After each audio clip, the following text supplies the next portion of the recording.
Hello everyone, good morning. সকাল সকাল সমস্ত আশিবাসী কাজ কমপ্লিট করে স্নান করে নিয়েছি। আর স্নান করে আগে তুলে নিয়ে এসেছি ফুল বেলপাতা, মানে যা কিছু লাগে আর কি পুজোর জন্য সমস্ত কিছু তুলে নিয়েছি। আর অন্যান্য দিন কি হয় বলো তো, প্রচুর ফুল থাকে গাছে, কিন্তু আজ দেখছি ফুল সবাই তুলে নিয়েছে। শুধু এই সাদা ফুলগুলো আমি কয়েকটা পেয়েছি আর কি। তো এসেই বসে গেছি মালা গাঁথার জন্য, কারণ আমার বাড়িতে একটা রাধাকৃষ্ণের ছবি আছে, সেখানে আমি আর কি মালাটা দেব তার জন্য। তো তোমাদের সকালকে জানাই জন্মাষ্টমীর অনেক অনেক শুভেচ্ছা। শুভ জন্মাষ্টমী সবাইকে। আর এদিকে দেখো, আমি এদিকে ফুল বেলপাতা সব কিছু সাজিয়ে নিয়েছি। এখানে ঠাকুরের সমস্ত বাসন ধুয়ে পরিষ্কার করে রেখেছি। আর এখানে ঠাকুরের জন্য কিনেছি আমি কয়েকটা ছোট ছোট মালা, পুঁতির মালা। আর এখানে একটা নতুন কাপড় কিনেছি, মানে ঠাকুরের সিংহাসনে পাতবো বলে।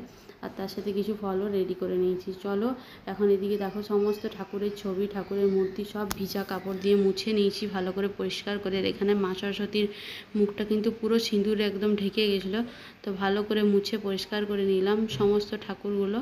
এখন আমি নতুন আর কি যে সিংহাসনে পাতার জন্য যে কাপড়টা নিয়েছি, ওটা এখন ভালো করে পেতে দেবো। আর তারপরে ঠাকুরগুলো সমস্ত সাজিয়ে গুছিয়ে রাখবো। আর এই যে লক্ষ্মী গণেশের আর কি কয়েনটা, রূপোর কয়েন, এটা আমি ধনতেরাসের দিন এখানে নিয়েছিলাম। ফার্স্ট বছর যখন আমি এখানে এসেছিলাম, মানে দিল্লিতে ফার্স্ট যখন আমি এসেছিলাম বিয়ের পর, আমার বাচ্চা হওয়ার পর যখন প্রথম এসেছিলাম, তখনই আমি এটা আর কি প্রথম ধনতেরাসে কিনেছিলাম এটা। তারপরে এই যে সাজিয়ে গুজিয়ে সুন্দর করে ভালো করে পুজো দিয়ে নিলাম ঘরের ঠাকুরগুলোকে। আর রাত্রিবেলা যাব মন্দিরে। আমি কিন্তু এখন পুজো করে জল খাবো না, আজ হচ্ছে আমার তো উপোস। এখানে ঘরে পুজো করে নিলাম, তারপরে হচ্ছে রাত্রেবেলা মন্দির থেকে পুজো করে আসবো, তারপরে রাত্রিবেলা জল টল খাবো আর কি। তো ঘরে পুজো কমপ্লিট। আর আজকে আমি হচ্ছে দুটো থালাতে দিইনি ঠাকুরকে ভোগ, একটাই থালাতে সমস্ত কিছু রেডি করে একটাতেই ভোগ দিয়েছি। আর তারপরে পুজো করে আরতি করে নিলাম। আর এখন হচ্ছে আমি রান্না বান্না করব, কারণ বেটু আর বেটুর বাবা ওরা তো দুজন খাবে, আমার তো উপোস, কিন্তু ওদের জন্য ভাত রান্না করে নিয়েছি। এখানে ভাত করেছি, আর এখানে বেগুন ভাজা করেছি, আর একটা নিরামিষ তরকারি করে নিয়েছি। আজকে আর ভাবলাম পেঁয়াজ রসুন কিছুই করব না, নিরামিষ সবজি বানাই। তো এখানে ভাত, নিরামিষ সবজি আর হচ্ছে বেগুন ভাজা রেডি করে নিয়েছি। এখানে বেশি না, অনেকগুলো বাসন আছে, সেগুলো পরে ধুয়ে নেব। তারপরে এই যে এখানে হচ্ছে বেটুকে আজ আমি রাধারানী সাজাবো, তার জন্য আমি আর কি হাঁড়িটা ভেবেছিলাম বিভিন্ন রকম কালার দিয়ে হাঁড়িটাকে সুন্দর করে সাজাবো, কিন্তু ওই যে রাখা ছিল, তো বেটুর বাবা বলছে দাও আমি সাজাই, দেখি কেমন হয় আর কি। তো এই আর কি কালার করছিল হাঁড়িটা। আর এখানে দেখো বেশ অনেকক্ষণ বাদ আবারও ভিডিও করছি। এখন বাজছে হচ্ছে বিকাল প্রায় 5টা। তো এখন চলে এসেছি আমি ছাদে। দুপুরবেলা পুরো দুপুর বৃষ্টি পড়েছে, কখনো জোরে বৃষ্টি পড়ছিল, কখনো আবার হালকা। তো ছাদটা দেখে বুঝতেই পারছো পুরো বৃষ্টি হয়েছে গোটা দুপুরটা। আর এই যে জামা কাপড়গুলো মেলে দিয়ে গেছিলাম, কিন্তু যখন বাতাস দিচ্ছিল তখন শুকোচ্ছিল, আবার বৃষ্টি পড়েছে, আবার ভিজে গেছে, ওই করে মোটামুটি এখন ভালোভাবে শুকায়নি কাপড়গুলো। সব নিয়ে যাব নিচে। আর চারিপাশের ওয়েদারটা দেখো কী রকম, মানে বৃষ্টি আজ সকাল থেকে পুরো সকাল বৃষ্টি পড়ছে, দুপুরবেলাতেও বৃষ্টি পড়েছে, মানে বলতে পারো সারাদিনই বৃষ্টি পড়ছে। তো পুরো স্যাঁতস্যাঁতে একটা ওয়েদার। আর এমনিতেও তো জন্মাষ্টমীর দিনে বৃষ্টি পড়েই, প্রত্যেকটা বছরই দেখেছি। জন্মাষ্টমীর দিন, রথের দিন, তারপরে বিপত্তারিণী পুজো যখন হয় তখন, মানে ছোটোবেলা থেকে এগুলো দেখে আসছি, এই দিনগুলোতে বৃষ্টি পড়বেই পড়বে। তো যাই হোক, বেশ ভালোও লাগে। তো এখন চলো জামা কাপড়গুলো নিয়ে যেয়ে সব নিচে বেলকনিতে মেলে দেবো, কারণ পুজো করতে যাব সন্ধেবেলা। আস্তে আস্তে জানি না, হয়তো রাত হবে। তো এসে নিয়ে আবার ছাদে আসা, তার জন্য ভাবলাম আগে এগুলো উঠিয়ে রেখে দিয়ে যায়। আর এই যে পার্কটা দেখো, অন্যান্য দিন এই টাইম পার্কটা এত বাচ্চা সব খেলে, কিন্তু আজকে ওয়েদারের জন্য কেউ নেই, সবাই নিজের নিজের বাড়িতে। যেহেতু বৃষ্টি পড়ছে, কিছুক্ষণ বাদই বৃষ্টি পড়ছে, তার জন্য কেউ আজকে পার্কে আসেনি, পার্কটা গোটাই খালি। তবে জামা কাপড়গুলো সব তুলে নিয়ে যায়, এখন হচ্ছে গিয়ে সব মেলে দেবো। তারপর আমি আরেকবার স্নান করে নেবো। সকালবেলা একবার স্নান করেছিলাম, স্নান করে বাড়িতে পুজো করেছি, তারপরে আর বিভিন্ন কাজ ছিল সেগুলো করেছি। তো এখন যেহেতু আর কি বিছানা টিছানা ছোঁয়া হয়েছে, বেটুকেও খাইয়েছি, মানে ছোটো বাচ্চা বাড়িতে থাকলে যা হয়। তো এখন আমি একটু স্নান করে নেব। তো স্নান করে তারপরে পুজোরটা সাজিয়ে নেব। পূজার যে জিনিসগুলো আমি নিয়ে যাবো আর কি পুজো করার জন্য, সমস্ত কিছু সাজিয়ে রেখে তারপরে বেটুকে সাজাতে বসবো। বেটুকে সাজানোর পর আমি রেডি হয়ে মন্দিরে যাবো। তো চলো তোমরা ভিডিওটা দেখতে থাকো। আর হ্যাঁ, তোমরা যদি আমার চ্যানেলে কেউ নতুন হয়ে থাকো, তো অবশ্যই আমার চ্যানেলটিকে সাবস্ক্রাইব করে আমার পাশে থেকো। আর আমার ভিডিও যদি তোমাদের ভালো লেগে থাকে, তো তোমাদের ফ্যামিলি মেম্বারের সঙ্গে অবশ্যই শেয়ার করতে পারো। আর হ্যাঁ, একটা করে কমেন্ট আর একটা লাইক করে আমার পাশে থেকো।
তো এই যে এখানে বেটুকে সাজানো মোটামুটি অনেকটাই কমপ্লিট। এখানে ওরা হচ্ছে ব্লাউজটা একটু ঢিলা হচ্ছিল, তার জন্য একটু সেফটি পিন দিয়ে আর কি ভালো করে সেট করে দিলাম।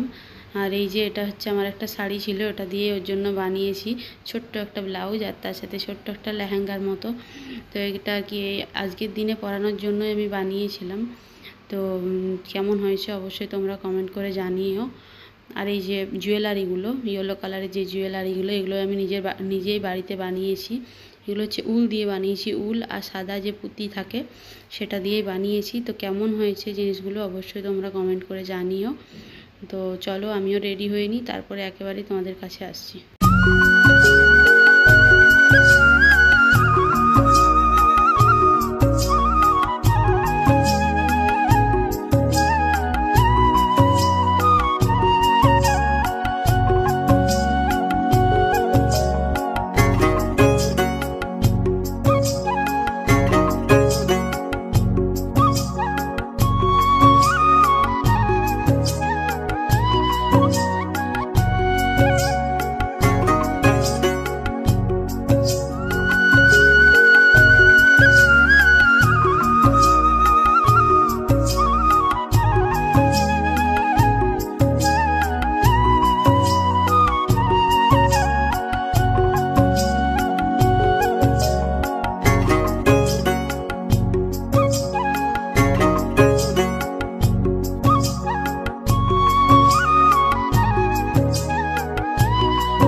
তো এখানে হচ্ছে আমার বেটুকে সাজানো কমপ্লিট। তো ওড়নাটা ক্যামেরা অফ করা ছিল তখন দিয়েছি, সেটা তোমাদেরকে দেখানো হয়নি। তো এখানে ভাড়টা যে কালার করা হয়েছিল সেটা একটু মনে হচ্ছিলো খালি খালি লাগছে, তার শার্টটা একটু জরি দিয়ে সাজিয়ে দিলাম আঠা দিয়ে। আর তারপরে বেটু দেখো বলছে যে একটু আয়নাটা দেওয়ার জন্য, আয়না দেখার জন্য। তো আয়নাটা দেখলো। তারপরে হচ্ছে আমিও রেডি হয়ে গেছি। আর আমাদের মা মেয়েকে কেমন লাগছে অবশ্যই কমেন্ট করে জানিও। আর বাকিটা আসছে নেক্সট পার্টে, কারণ ভিডিওটা অনেকটাই বড় হয়ে